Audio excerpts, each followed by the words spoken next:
Hello, I'm Anthony Hobbs, and this is my review of The Fly, or more specifically, the 1986 remake of The Fly. Yes, the original film was in 1958, and I'll start right at the beginning. When I was about 8 years old, I was in a video store, and I saw this movie, The Fly, and uh, obviously I was too young to see the film, but I got that it was a big deal. It was a very popular film, and it said "Be afraid, be very afraid." Yeah, and a picture of a massive, the eye of a fly. Yeah, and a picture of Jeff Goldblum looking at his face. Yeah.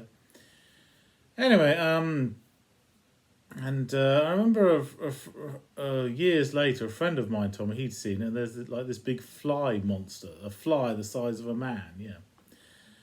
And okay, there's going to be some spoilers in this review, but then there's spoilers in pretty much all the reviews I do. Yeah, so see the film first, then see this review. Anyway, I'll tell you what I guessed, first of all. I guessed it was about a scientist working on an invention. Yes, that's correct, yeah.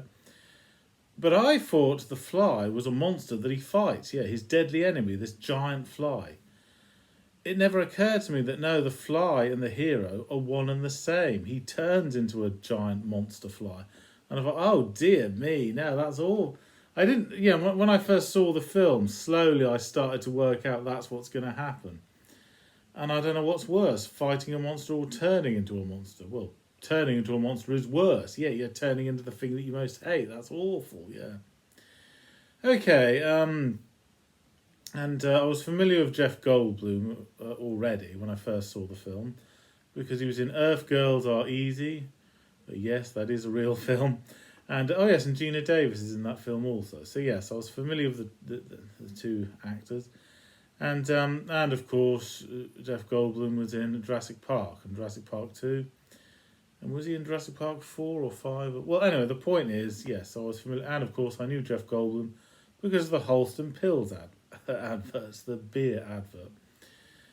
But Jeff Goldblum, oh yes, he'd been in a number of films before this, but The Fly was his lucky break. Yes, he got loads of film offers because of this film, yeah, because it was so successful, yeah. David Cronenberg had, I suppose, what you call a subcult following.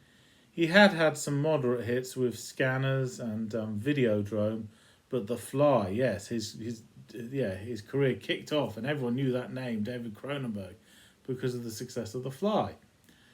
And in a way, yes, I've seen some of David Cronenberg's earlier films, and yeah, it's quite gory and quite surreal, but it doesn't follow the conventional rules of a traditional film.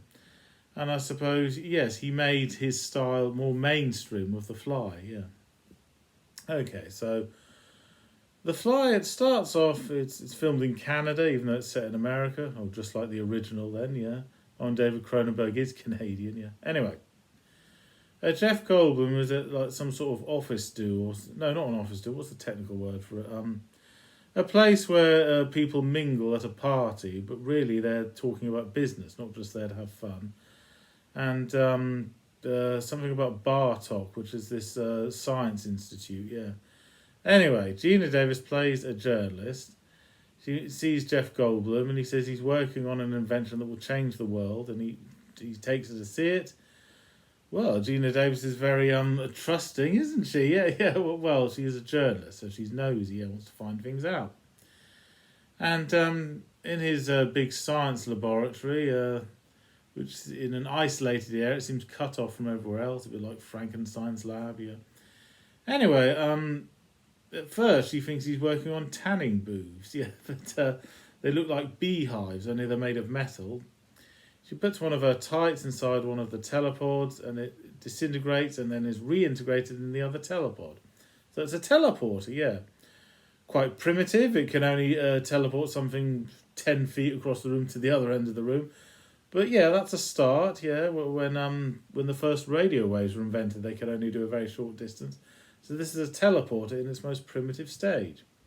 How is that useful? Well, because Jeff Goldblum, who plays a character called Seth Brundle, he gets travel sick really easily, yeah. So it'd be useful as far as he's concerned because you could go hundreds of miles with a telepod, yeah. Now at first, Gina Davis, she wants to go and tell her boss, tell her newspaper, everything, you know. Jeff Goldblum's not very pleased about that, no, but She's told her boss, but he thinks it's a joke, and that Seth Brundle is a con man, yeah. So that's a blessing in disguise, because he didn't want anyone to know about it, because, well, think it over. If you came out of a brilliant invention like a teleporter or a time machine, something that's never been invented before, what if that kind of power got into the wrong hands? It's not something to be taken lightly, so you've got to be extra careful of this sort of thing, yeah. And at first, it can only teleport inanimate objects, so nothing organic, nothing that's alive, yeah. They try it on a baboon, because a baboon has a heart very similar to a human. It does indeed teleport, but its body's been turned inside out, and they actually show it. Oh, God, it's really... Yes, this movie is not for the squeamish. It has some really horrendous gore scenes in it, yeah. But all justifiable, because it's telling a good story, yeah. And then they do some changes, because they have to make the computer interpret what flesh is better. So they test it on a steak, so nothing has to die. Well, the steak is already dead, yeah. And then eventually they've made lots of changes to the machine. Gina Davis is like his exclusive interviewer, if you like, yeah. And they teleport a baboon, and it's a success. The baboon is perfectly safe, yeah. And but they decide to do some tests, make sure that the animal is really okay, yeah. But Jeff Goldblum, he thinks his new girlfriend is having an affair with her ex-boyfriend. And so he gets drunk, looks at the baboon and says, I can see you're okay, yeah. And teleports through the pod, And he seems fine at first. Gina Davis is not very pleased about this, because you should have done some tests on the baboon first to make sure it's okay, yeah. Oh, yes, and the way Jeff Goldblum talks in a really fast way, the technicalities of this incredible machine, and if we add a few bits of the data there, it could blow our minds and change the world. That reminds me of the way he talks as the character Ian Malcolm in Jurassic Park, this really over-enthusiastic scientist. Yeah, so I can see how he got the part in Jurassic Park, yeah, because it all started with The Fly, yeah. And then, of course, Gina Davis and Jeff Goldblum, they become lovers in the story. They were dating in real life, so there was not a lot of acting required there, yeah. And we, the audience, know something has gone wrong, because a teeny tiny fly got inside the telepod when Jeff Goldblum teleported.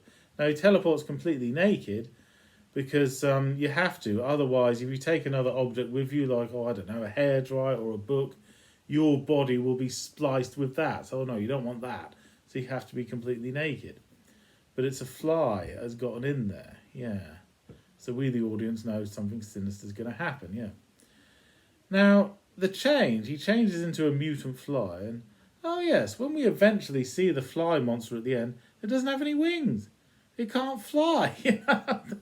Why is it called a fly? Because it can fly. Well, this mutant fly doesn't have any wings. Oh. Not much of a fly then, is he? Anyway. The change doesn't happen overnight. No, it takes many, many weeks until he eventually turns into the mutant fly. Now, slowly these changes happen. First of all, he has great physical strength, because a fly, compared to its body size, does have great physical strength.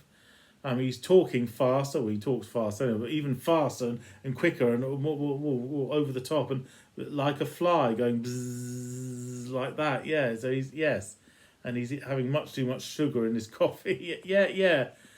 And he has much more stamina when he has sex with his girlfriend. Yeah. So yes, his girlfriend's noticed changes in him, and slowly, he's a very kind-hearted, mild-mannered sort of man. Yeah. But he's starting to get more aggressive. Slowly, he's getting meaner, yeah. And when he teleports again, it feels amazing. It's a wonderful feeling, like a new and improved you, yeah. And he tells his girlfriend to do it, or practically orders her to do it. And she says, no, I don't want to do it. I'm not convinced it's 100% safe yet. Look, something went wrong with you. Your character is changing. I think, yes, you need to see a doctor or something. Something went wrong when you were teleported, And slowly he starts getting the behaviour of a fly, yeah. More aggressive. And yes, in a pub, he challenges the man to an arm wrestle and practically rips his arm off, yeah, breaks his bones, yeah, because his strength is much better, yeah. Then he has a one night stand with a random woman, behaving like an insect, behaving like a fly. Yeah. And he tries to order her to do it and says, "Don't be afraid. It's safe to teleport. Don't be afraid." No, be afraid. Be very afraid. Okay, that's the tagline of the film. Yes, his girlfriend says, "I cut some hairs off your back. I've had them analysed, and apparently they come from some sort of insect." And Seth Brundle goes, washes this off. What ridiculous nonsense. And tells her to get lost. Go away and don't come back. That's what insects do. They abandon people and go away. Yeah. Anyway, then he notices something is going very wrong because two of his fingernails have fallen out, yeah. And his face is getting uglier and uglier, yeah. Yes, the makeup, it is impressive. It's pretty grotesque to watch. But yes, they had state-of-the-art makeup. His face gets uglier and uglier. And just when you thought it couldn't possibly get any more hideous, it gets so ugly you can barely watch him. Yeah, it's awful, yeah. So this man, the character of Seth Brundle, a handsome face, a really good, perfectly formed body that's very athletic, and he has all that taken away from him. He has his humanity taken away. So it is a tragedy, yeah, seeing so much going. And it's such a shame because the teleport, it was a good idea, it was a good invention, yeah, but a terrible price to pay. And also, you're dealing with the unknown. Well, here's a good example. When the first ever hot air balloons were invented, well, they only did about 20 feet above the ground. Then, by the mid-19th century, they could do them, make them go higher than a mountain. And two men in a hot air balloon, they almost died from lack of oxygen. They didn't know there was going to be less and less oxygen the higher you go. They didn't know that because we were dealing with the unknown. So whenever you have a new invention, you don't know what's going to happen. You can guess, you can predict, but you don't know what's going to happen. Now, so yes, new inventions can be dangerous, yeah. So in the same way, yes, he's interfered with the laws of nature, effectively. Eventually, he does a full analysis of the teleport, and he works out what went wrong. There was a fly inside the teleport, the one I was in. So he says to the computer, "What happened to the fly? It's been absorbed." No, it hasn't been absorbed. It's been... the DNA of the fly has been spliced with his DNA. So effectively, he's going to become a combination of a human and a fly. So turn into a fly mutant, basically. Yes. And he doesn't know what to do. Should he go to a hospital? Should he be an exhibit for everyone to laugh at? He doesn't know what to do, But in spite of all this horrible stuff that's happening, Seth Brundle, he is a scientist, yes, a man of science. He looks at it in a different way. I'm going to be a unique specimen, a creature that's never existed before. Yeah, this is important for the world of science, yeah. And the thing that really weirded me out was when he pukes on his food, because his teeth are useless now, so he has to turn acid that comes out his mouth, turns a solid food into a liquidy food, and then slurps it up like a fly with a big proboscis mouth, yeah. I couldn't look at flies the same way again after seeing this film. They don't look revolting because they're so small. But when you see a big one, you see just how revolting they are. Oh, it's, of all the creatures to turn into, that's a pretty grotesque monster, yeah. And of course, what the hell kind of a life could he have among real people, yeah. So in other words, I think the main issue is he had the best of intentions. Yes, a great invention that can teleport so you don't have to worry about travelling anymore. But at what price? Yes, a horrible price to pay. So to cut a long story short, his machine is not safe. Yeah, it works, yes, but a horrible price to pay, yeah. And it is a tragedy, yes. What do you do? What can Gina Davis do when someone she really admires, someone she loves, has turned into this monster? Aggressive, mean, because insects don't have any politics, yeah. So it is grotesque to watch, yes. It's not for the squeamish. But the gore is justifiable because it's a really good story, yeah.